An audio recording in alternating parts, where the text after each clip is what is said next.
Okay, we're just about through with our homework. We're looking at questions 13 and 14 based on the government giving a daily subsidy of $20 to any shop that chooses to set a low price for its food items. So we want to redo our payoff matrix based on low prices earning $20 more in profit. So let's go back to our matrix over here. So the high prices are not going to change right here. Okay, so we're going to take those and we're going to put 105 and 110.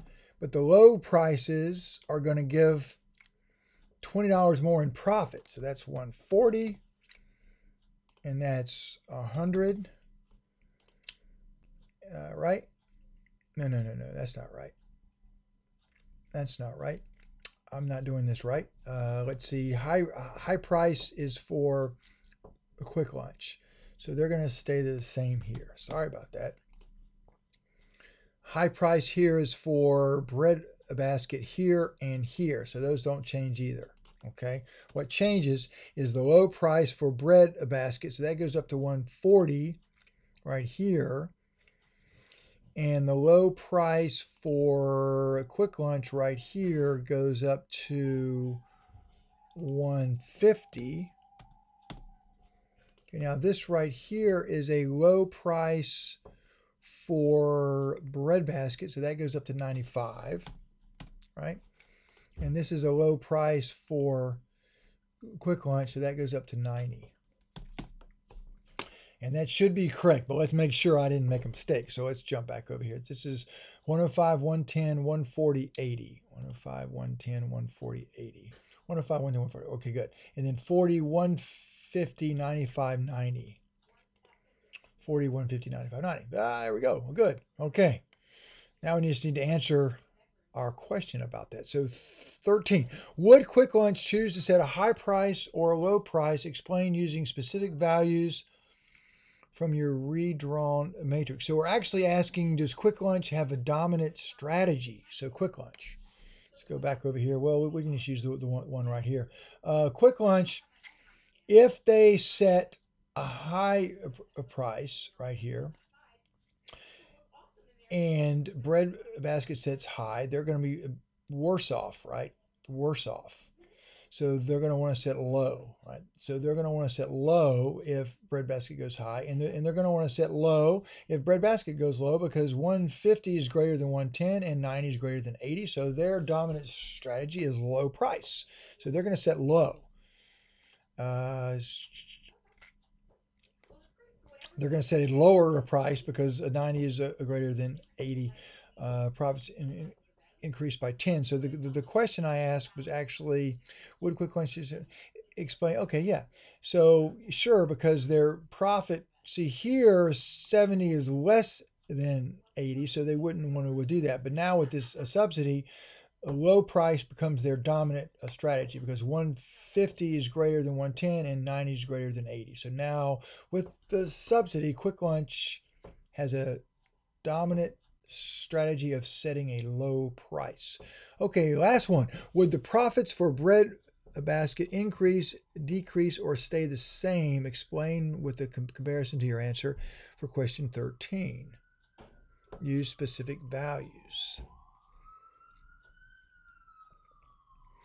Okay, I'm not sure why I said question 13. I might need to change that. I think I might have been thinking about some other question, but for purposes of this video, I'm just going to say that's probably a mistake right there that I will change, but we can still figure this out.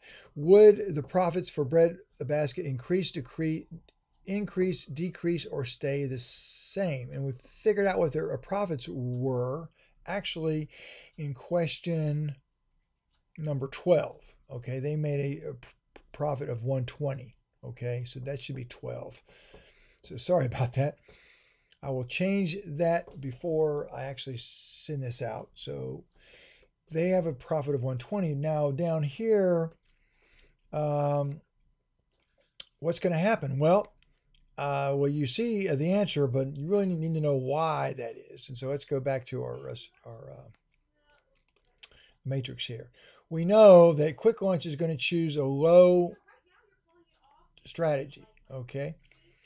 Now, if they go low, Breadbasket is only has two choices here. They can either go high and earn 40, or they can go low and earn 95. So their best choice is 95 because they only have these two choices, because we know Quick Lunch has a dominant strategy of going low, so they're for sure going low.